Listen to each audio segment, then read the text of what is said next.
کائنات میں معلم امت کی حیثیت سے ہیں. آپ نے جو احکامات فرمائے آپ نے ان کو پر عمل کر کے بھی دکھایا.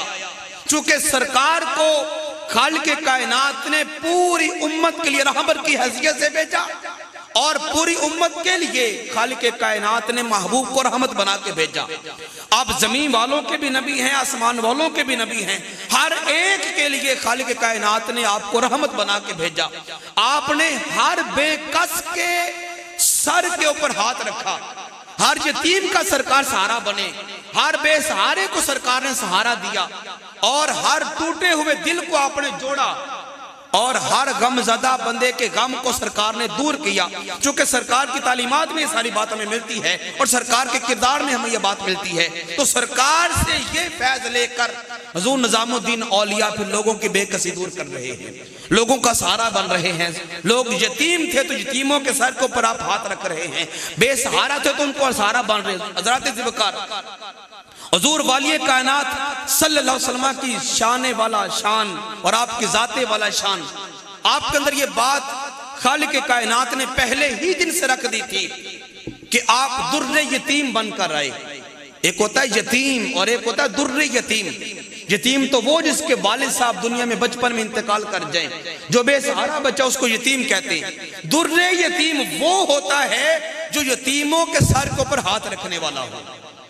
سرکار کو خالق کائنات نے در یتیم بنا کے بھیجا. حضرات ذوالفقار اس کی مثال ہمیں یوں بھی مل سکتی ہے. مکہ کا ماحول ہے, سرکار حرم کعبہ کے ساتھ ٹیک لگا کے بیٹھے. ایک مکہ کی خاتون جس کے شوہر دنیا سے انتقال کر گئے, ایک اس کا نابالغ سا چھوٹا سا بچہ, گھر میں کمانے والا کوئی اور ہے نہیں. گھر کے اندر فاقے آ گئے, محتاجیاں اور مجبوریاں جب آئیں, یہ حالت گھر کی ہو گئی کہ ماں کے تن کے کپڑے جو تھے وہ بھی پھٹ گئے. دوسرا جوڑا بھی کوئی نہیں کہ ماں اپنے بدن کو اوپر پہن لے اور اپنے ننگے جسم کو ڈھانپ لے. بیٹا تھا, اس کی غیرت جاگی, کہا اماں جان میرے دل میں اور میری آنکھوں میں یہ غیرت یہ برداشت نہیں کرتی کہ آپ کے بدن کو اوپر یہ جو پھٹا ہوا لباس ہے لوگ آپ کے بدن کو دیکھیں تو مجھ سے برداشت نہیں ہوتا. اگر آپ کہیں تو میں جا کے چچا سے کپڑا نہ مانگ کے لے آؤں, ادھارا کپڑا. ماں نے کہا ٹھیک ہے بیٹا جا کے لے آؤ. وہ بیٹا بھاگا بھاگا اپنے چچا کے پاس گیا, چچا جان ماں کے لیے کپڑا لائیے, چاہیے مجھے کپڑا دیں اگر آپ کے پاس ہے تو. چچا نے کہا بیٹا جب تک تیرا باپ میرا بھائی زندہ تھا تب تک تیرا میرا رشتہ تھا, اب تیرا میرا رشتہ نہ رہا, اب تیرا میرا کوئی رشتہ نہیں, جاؤ جدھر سے آئے ہو اپنا راستہ لو. بیٹا وہ روتے روتے اپنے گھر واپس آ رہا ہے. کسی راہگیر نے پوچھا بیٹا روتے کیوں ہو, یہ پریشانی کیسی؟ اس بچے نے کہا میں رو اس لیے رہا ہوں کہ میری والدہ کے بدن کو اوپر کوئی ڈھنگ کا لباس نہیں ہے. میں چچا کے پاس گیا تھا کپڑا مانگنے کے لیے لیکن اس نے دینے سے انکار کر دیا اور مجھے دھتکار دیا, کہا کہ جب تک تیرا باپ تھا تیرا میرا رشتہ تھا, اب تیرا باپ نہیں رہا تو تیرا میرا رشتہ بھی ختم ہو گیا. اس راہگیر نے بتایا کہ بیٹا پریشان نہ ہو, اس گئے گزرے دور کے اندر مکہ کے اندر ایک شخص ایسا ہے جو اپنوں کا بھی سہارا بنتا ہے غیروں کا بھی سہارا بنتا ہے. پوچھا وہ کون ہے, تو کہا اس شخص کا نام محمد مصطفیٰ ہے.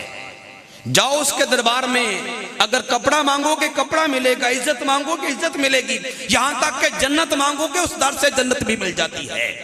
جاؤ اس محبوب کی بارگاہ میں. بیٹا ماں کا فرما بردار تھا, کہنے لگا ایسے نہیں جاؤں گا, پہلے ماں سے اجازت لوں گا, کہا تو پھر جاؤں گا, ادروائز میں اس محبوب کے پاس ماں کی اجازت کے بغیر نہیں جاؤں گا. خیر وہ پہلے ماں کے پاس آیا, کہنے لگا اماں جان چچا نے کپڑا دینے سے انکار کر دیا اور کہا جب تک باپ تیرا حیات تھا تیرا میرا رشتہ تھا, لیکن کسی راہگیر نے کسی چلتے مسافر نے مجھے محمد مصطفیٰ کا پتہ بتایا ہے اور کہا ہے کہ بڑا سخی ہے, بڑا لجپال ہے, بے کسوں کا کس ہے, بے سہاروں کا سہارا بنتا ہے, اگر اس سے کپڑا مانگو گے تو کپڑا مل جائے گا. اماں جان اگر کہو تو جا کے محمد سے کپڑا مانگ لو. ماں نے کہا نہیں بیٹا وہ تو مکہ میں جادوگر ہے, جو اس کے پاس جاتا ہے وہ اپنی گفتگو سے اسے اپنا بنا لیتا ہے. تو اکلوتا میرا بیٹا ہے, اگر تو بھی ان کی باتوں میں آ گیا, اگر تجھے بھی اس نے اپنا بنا لیا تو بیٹا میں بڑھاپا کس کے سہارے جیوں گی؟ نہیں، اس کے پاس نہیں جانا۔ بیٹے نے کہا نہیں اماں جان، میں آپ کے حکم کی تعمیل کروں گا، لیکن یہ آپ کے بدن کا پھٹا کپڑا مجھ سے دیکھا نہیں جاتا۔ اماں جان اجازت مجھے دیں، 2 پل کے لیے اس کے پاس جاتا ہوں، کپڑے کا سوال کروں گا، اگر دے دیا تو ٹھیک ہے، نہ دیا تو الٹے قدم واپس آ جاؤں گا، نہ اس کی سنوں گا نہ اس نے اپنی سناؤں گا۔ کہا ٹھیک ہے بیٹا چلے جاؤ، نہ اس سے کوئی کرنی ہے نہ اس کی کوئی سننی ہے، کپڑے کی بات کرنا سوال کرنا مل گیا تو ٹھیک، نہیں تو واپس آ جانا۔ اب وہ بیٹا بھاگے بھاگے حضور کی بارگاہ میں آیا۔ ابھی اعلان نبوت سرکار نے نہیں فرمایا، 30 سال کی سرکار کی ابھی عمر مبارک ہے، سرکار حرم کعبہ میں ٹیک لگا کے بیٹھے ہیں۔ چونکہ سرکار کو اس وقت لوگ محمد کہہ کے بلاتے تھے، اور اعلان نبوت کے بعد لوگوں نے آپ کو یا رسول اللہ یا حبیب اللہ کہنا شروع کیا۔ پہلے لوگ سرکار کو محمد کہتے تھے۔ وہ پاس آیا، سرکار حتیم کے ساتھ ٹیک لگا کے بیٹھے ہیں۔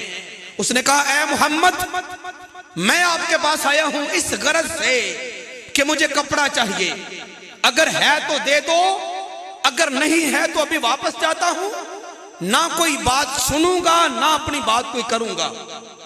سرکار نے پیچھے مڑ کے دیکھا، ایک چھوٹا سا بچہ کپڑا مانگ رہا ہے۔ سرکار نے اپنی وہ یا ایھا المزمل یا ایھا المدثر والی چادر اتاری اور اتار کے بیٹے کو دی۔ فرمایا بیٹا یہ لے چادر۔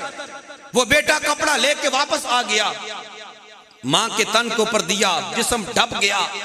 ماں نے پوچھا بیٹا اس محمد نے تم سے کوئی بات تو نہیں کی؟ تم سے کچھ مانگا تو نہیں؟ تم سے کوئی مطالبہ تو نہیں کیا؟ تم سے کوئی گفتگو تو نہیں کی؟ تم نے اپنی طرف ورگلانے کی کوشش تو نہیں کی؟ نہیں اماں جان، میں نے تو صرف کپڑے کا سوال کیا تھا، کپڑا لے کے آ گیا ہوں۔ اب وہ چادر کوئی عام چادر تو تھی نہیں، وہ تو وہ چادر تھی جو یا ایھا المزمل کبھی رب کہہ کے بلائے، کبھی اسی چادر کو یا ایھا المدثر کہہ کے بلائے۔ وہ عام چادر تو تھی نہیں، وہ والی کائنات کی چادر تھی۔ جب وہ چادر ماں نے اپنے کندھوں کے اوپر لی، اس چادر کے صدقے خالق نے ماں کے اندر کی حالت کو بدل کے رکھ دیا۔ فرمایا بیٹا اس گئے گزرے دور کے اندر جب سکا چچا اپنا نہیں بنا، اپنے عزیز اپنے نہیں بنے، ایسے دور کے اندر اگر وہ محمد ہمارا سہارا بن رہا ہے تو ہمیں اس کی بات کو جا کر سننا چاہیے۔ چلو اس کی بارگاہ میں ماں بیٹا دونوں جاتے ہیں، اس کے ہاتھ پہ کلمہ پڑھتے ہیں، اپنی دنیا بھی سنوارتے ہیں، اپنی آخرت بھی سنوار لیتے ہیں۔ تو خالق کائنات نے سب سے بڑی ذات، بے کسوں کا سہارا، یتیموں کے سر پہ ہاتھ رکھنے والی جو ہستی خالق کائنات نے سب سے پہلے بھیجی، وہ محمد مصطفیٰ کی ذات ہے۔ اور یہی تربیت محبوب نے پھر امت کو عطا فرمائی۔